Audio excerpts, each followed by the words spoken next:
Today, or at least this moment in today, I'd like to talk to you about Donald Trump's recent trial. Listen, whether you like the man or don't like the man, I don't care. It's your personal perspective, but we have to be fair to the man.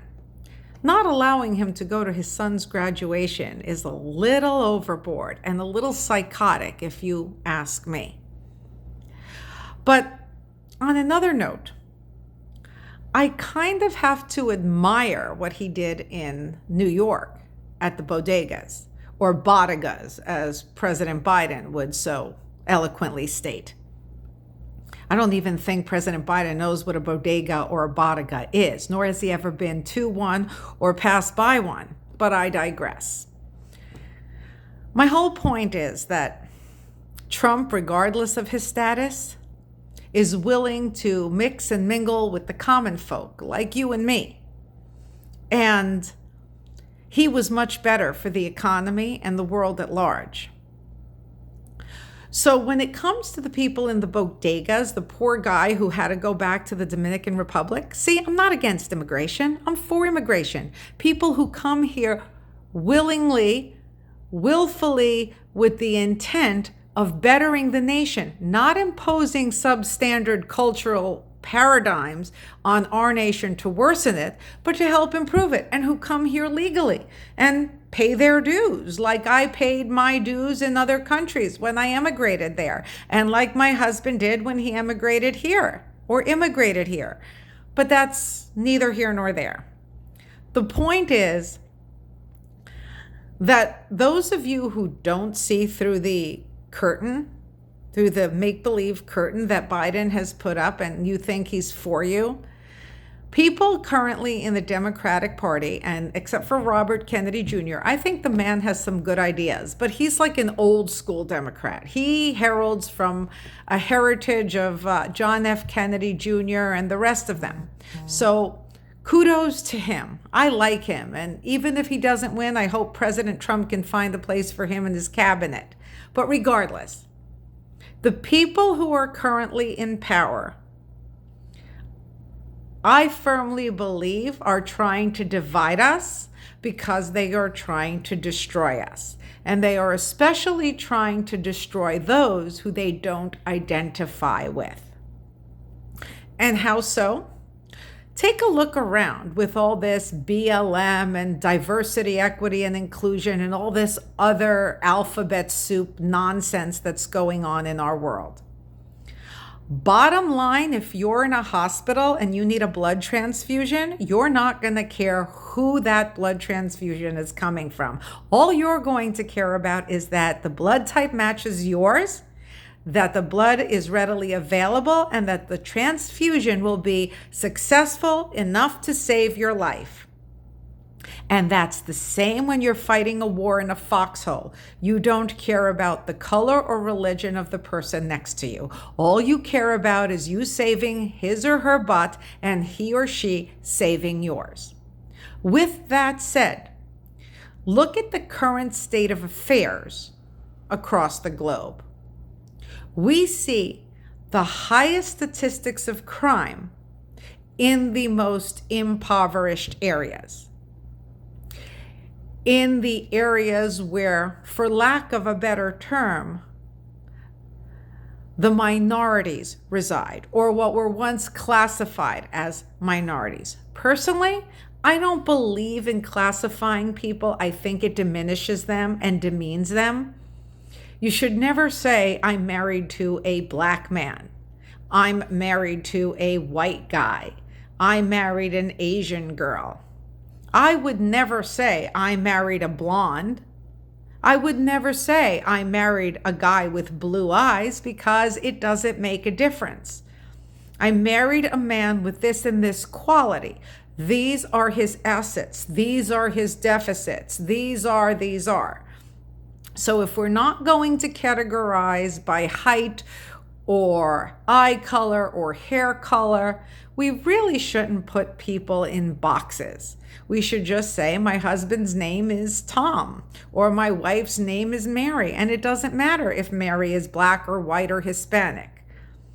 If Mary's a nice person with good qualities and she's the type of person that you've aspired to marrying, let's say educated, a hard worker, a good mom, then that should be all that counts.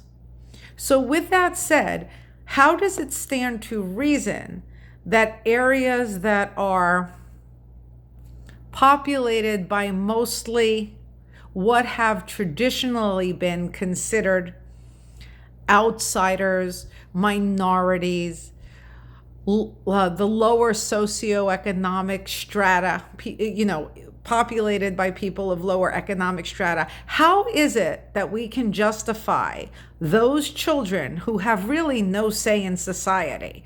Children don't see color, they don't see race, they don't see religion. Children are merely children. And if you listen to my previous rant and rave, you'll see that children are just simply innocence and essentially become a byproduct of who and what we, the adults and parents and aunts and uncles, are.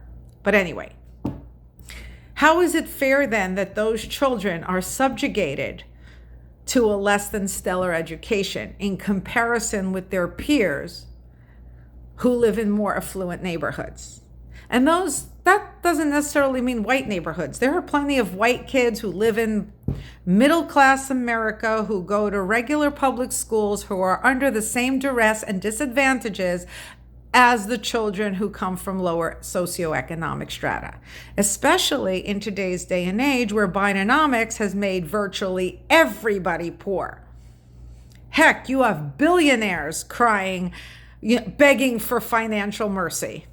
People with multi-billion-dollar corporations picking up and leaving places like New York and California and seeking financial solitude in places like Texas and Mississippi and God knows where else, because Biden has made life in general unaffordable for everybody across the board. It just hits normal people harder and sooner.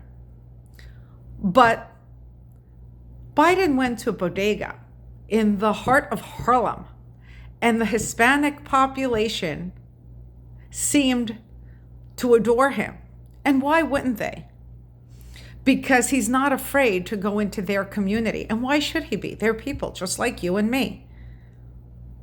They may speak a little bit differently. They may have different cultures, and that's their right. And they should have a different culture and teach it to their kids, because the culture and the tradition from where you herald from is basically what defines your family. And if you are like myself, an amalgamated family, then you impose both cultures and both traditions on your children so that they glean the best of both worlds from each parent rather. And they grow up with the knowledge of the beauty of what each has to bring to the table.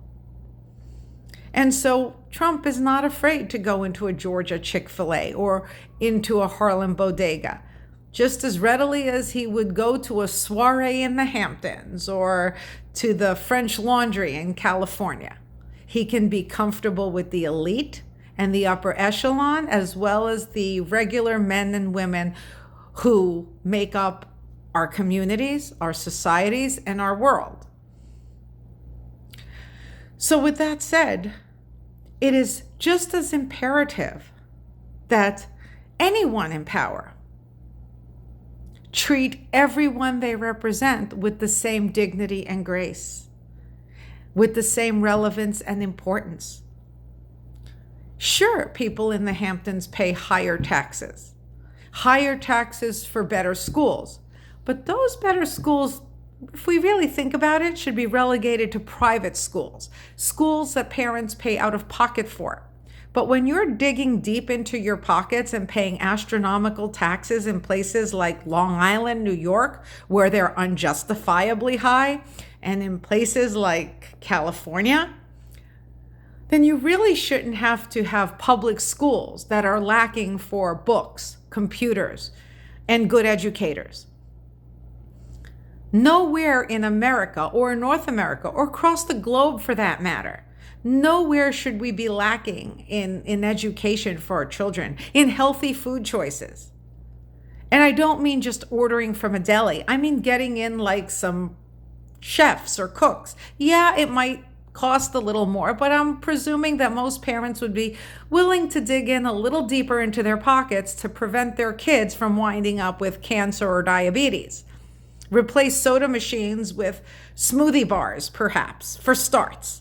And not only in the affluent neighborhoods, not only in the neighborhoods of those that are friends of those with power and money, but in everyday neighborhoods where perhaps the parents can't afford that as readily as those who can. Put in smoothie bars, put in milk. Make sure kids brush their teeth after every meal. Put in a fruit vending machine or yogurt. Have a cafeteria with people who actually cook meals. Have children do as they do in the Asian countries. Learn about planting and harvesting their own food, gathering the crops, and the older children helping out in the kitchen to prepare it and serve it. Help to clean up the school. But basically, don't deprive kids of good health and good education. Bring uniforms back to schools. Yes, even public schools. Not a uniform, but an acceptable dress code where parents don't have to feel obliged to go out and buy $275 sneakers for children with growing feet. Make sure the children are neat and clean and respectful so that they are not distracted and diverted from the lessons at hand. Make sure, for lack of a better word, there are people there to ensure that children don't sneak in drugs or alcohol or cigarettes. Give children a purpose to be there. Provide extracurricular activities and programs that would engage these children. From Harlem to the Hamptons. It doesn't matter. People are people. And all children deserve the right to the North American dream, to the European dream. All children deserve a better life than their parents and their grandparents have. And we need leaders that are willing to speak out, not just for the privileged, but for the underprivileged. Those of us who seek out their guidance and their assistance in helping us and our families. Because those who have the money don't need their assistance or their guidance. They've got it. They've got the money, they've got the connections, and most likely they have the power to do as they please with themselves and their kids. It's the rest of us that are forced to suffer at the hands of those at the helm. So I applaud Mr. Trump. And I'm here to say that we need more people like him. And I'm here to say that we, the people, have to stop engaging in this ridiculous rhetoric and turning our backs on each other and seeing that on the core issues, we're all really alike. And we all really want the same for ourselves, our families, and especially for our children. And if we all come together and demand that, then we just might make a change. Otherwise, buckle up, Buttercup, because we're going to be in for one hell of a bumpy ride.